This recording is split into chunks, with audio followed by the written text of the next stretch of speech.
All right, so I'm Amber Bracken. I'm a photographer who lives and works in the Canadian West. I've always been from Alberta, and I have stayed here because I feel like there are stories that call to me, things that I need to do here. Um, my process, I mean, I'm a documentary photographer, so I photograph life as it happens. Um, my process is relationship based and probably uh, more consent based than some processes.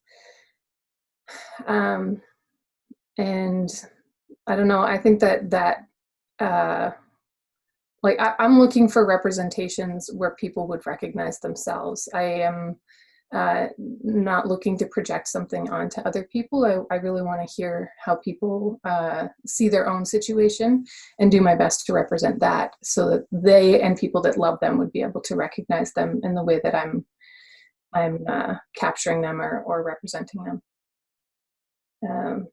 So the project that I have at Zoom this year is work from Unistoten, so up in Wet'suwet'en territory, and they have a very long-running dispute over their territory. In British Columbia, most of the territory is not covered by treaties, and that includes the Wet'suwet'en territory. So it's never formally been made part of Canada, and the people there have never given it up.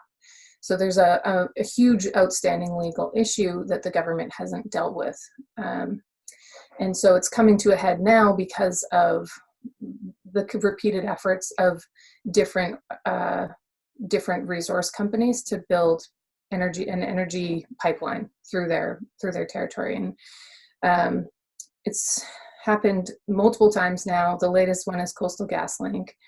And the reason it's more than just a pipeline is because it infringes on their sovereign rights on that territory when there's still an outstanding legal issue to be discussed. So I've been there multiple times. The first time I went was in 2015. And honestly, that was mostly just relationship building. It's an unusual place to work, so it took some time to get to know people. And then was back again in 2019 when they enforced an injunction against the Wet'suwet'en people. So first at Gitumden, where there was a big raid and police came in with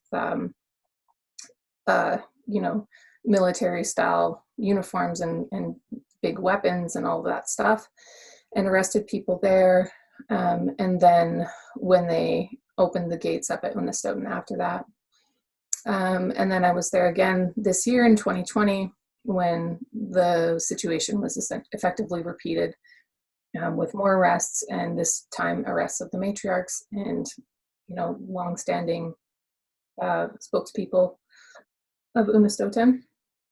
So in the work, I'm really just trying to, again, make a recognizable representation of the people who are there. I think it's very dramatic, and when you see it from a distance, it's easy to see the conflict without actually meeting any of the humans that are involved. So I'm often trying to capture some of the people. I mean, really, for all of the time that I've spent there, the teeny tiniest little percentage was actually some kind of violent interaction with the police, and that was always perpetrated by the police. So there's a lot more going on there. It's definitely much more about land than it is any kind of radicalism, or they really are just about renewing a relationship with the land. So trying to find a way to balance those two things. And beyond that, I think my interest in Unistoten is that we have a conversation in Canada where we're talking about reconciliation, which is important to discuss, but I don't feel like we can actually talk about reconciliation until we have addressed or at least ended active colonization. And we have happening in Unistoten and what's happening in Six Nations, today, is that at this very moment, we still have RCMP who are violently dispossessing Indigenous people of their land, just like they did 100 years ago, 150 years ago. So I don't think that we are really seeing ourselves, and I don't think that we can get to reconciliation until we deal with the issue of colonization.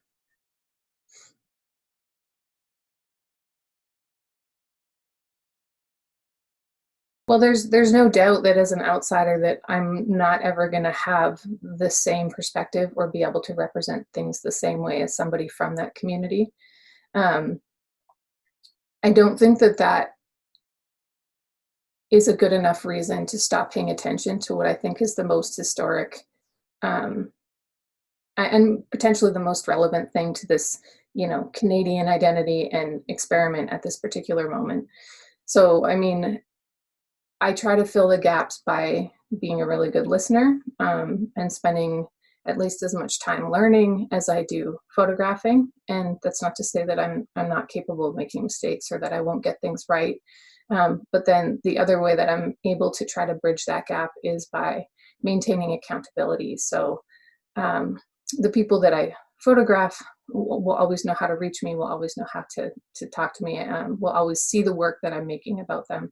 It's not uh, it's not something that I'm doing remotely and then showing in secret to somebody else. I'm not talking about them. I'm trying to talk with people, which I think is a big important distinction. But to that point, I think it's really important that we continue to cultivate and not only make space for, but actively engage and try to cultivate talent that already exists in those communities so that we can also include the perspective and representations of people who have the most lived experience.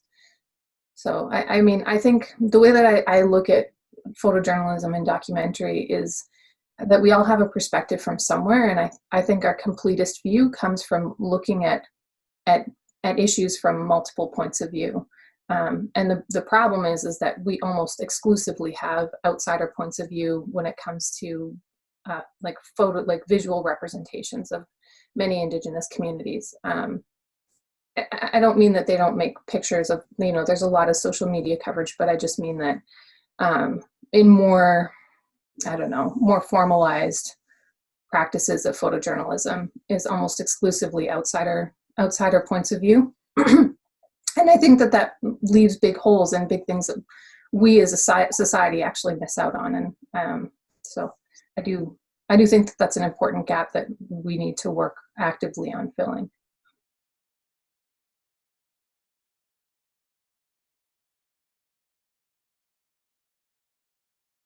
I think that because Standing Rock and the Wet'suwet'en situation are both centered around a pipeline, I think that people often think that that's my most, that's the topic or the issue that grabs me is pipelines. And actually, that's not true at all. I think the bigger similarity between Standing Rock and Wet'suwet'en, and like I said, what's happening in Six Nations and what's happened in many communities across Canada and across the United States over the years is an issue of sovereignty and an issue of challenging unresolved treaty issues. So, I mean, it's really what I'm interested in and what I'm looking to document is, again, like this issue of the colonial experiment. And I wouldn't even go so far as to say post-colonial. I don't think we're there yet. And so, I mean, I do see my work evolving. Like some projects that I'm leaning towards now are a little bit more reflective and a little bit more personal and looking at maybe the settler side of the colonial situation. But I think that really is what the thread that I trace is this issue of colonization.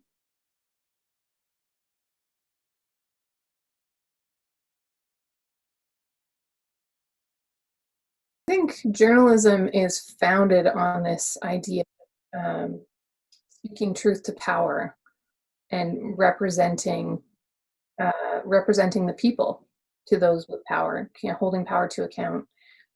And so when it comes to colonialism or colonization, with journalism, I don't think there's any middle ground. I think you're either actively questioning and calling it out, or you're you're um, you're adding your silence to the complicity of what the situation is, because the basic truth about colonization is that it's a system that was built to dispossess Indigenous people of their land so that we could have it. So it's literally built on this, the backs of Indigenous people, and we haven't changed the system yet. And so unless we are calling that out actively, we're helping to support it to continue into the future. So even small things like the language that we use, if we're not listening to communities about how language is not neutral, I mean, a lot of coverage will distract from the issue of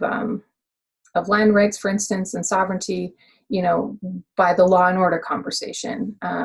And I think that unless you're really paying attention to what's at the heart of the matter, and unless you're actively calling out these instances of colonization or systemic oppression, then you're helping to, keep it going. You're just leaving it be. So.